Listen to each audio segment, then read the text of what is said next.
Hello, everyone. So, I will be focusing on the Fresno State Counseling Center. My name is Samantha Rubio, and the social issue being addressed is mental health. Dominant discourse. So, the dominant discourse surrounding the social issue of mental health is that sometimes society believes that students who are overwhelmed just use mental health as a crutch and they aren't really going through something, they just believe that they'll be fine. The reason why this adds so much risk to youth is because if we won't believe that it actually happens, they're less likely to reach out to get help, leading to not trusting them and less likely for them to even going seeking help themselves, creating a cycle of unhealthy coping mechanisms and negative connotations of how mental health is perceived in the macro systems. If society doesn't believe that it happens, and it just puts them more at risk and individualizes the problem. Three related readings were McGregor's, Warren and Johnson's, and Thotis's Stress and Health. Specifically, three of these are stated because they had something to do with the social issue of mental health. Specifically, Thotis's Stress and Health stated that sociologists have determined definitively that burdens of stress and account substantially for gender, race, ethnic, age, marital status, and socioeconomic status differences in bodily and emotional well-being, stated on page 8. This study further examined the relationship of various negative events of chronic traumas and chronic strains and how they affect the mental health and outcomes in different individuals. In the findings, it showed a strong relationship of those who had origins in damaged health conditions, of structural disadvantages, and how they tied into an individual's position in the stratification system, basically stating how individuals who experienced negative events had very much more strain on their mental and social well-being.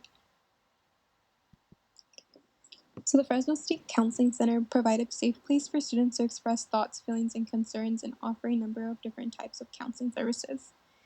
They are funded by the mandatory fee that is paid by each student, a part of their tuition at Fresno State, so it is at no cost for Fresno State students to use their services at the counseling center if needed. The Fresno State Counseling Center is located in Fresno, California, on the Fresno State campus, and specifically in the Student Health and Counseling Center building, but as of right now, it's transitioned online, so ways to access it now is through Zoom or always calling to make an appointment for online. However, the Zoom link that is listed above is for the Let's Talk segment only, which is Monday through Friday from 9 a.m. to 4 p.m.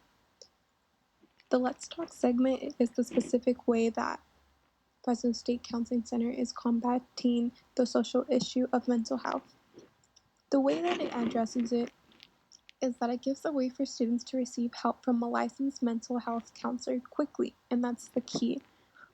Because in many cases where students seek help, they may face obstacles from health insurance to having to wait a really long time for a referral to process or having to wait on an open appointment date.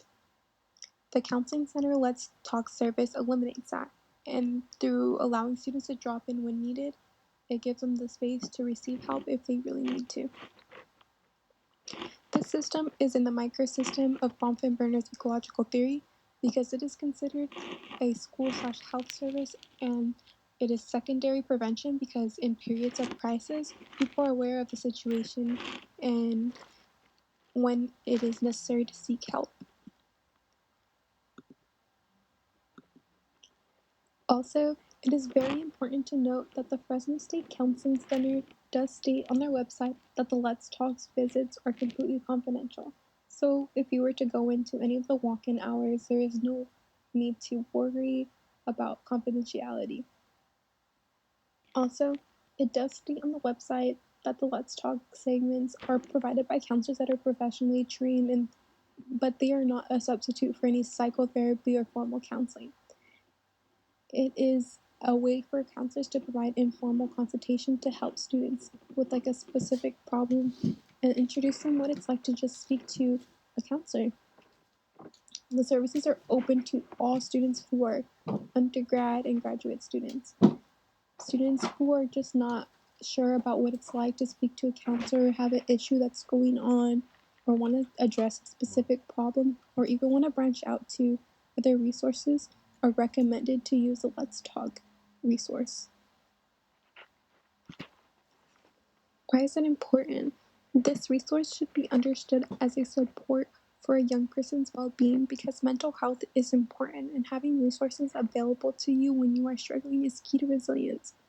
In a quote from Thoughtus' Stress and Health research, it states that it follows that programs and policies targeting structural disadvantages at the macro and meso level offer a vital way to authenticate health disparities than aggregate and over the long run. On page 8, in this quote, it really is saying that how having access to resources and programs has a positive impact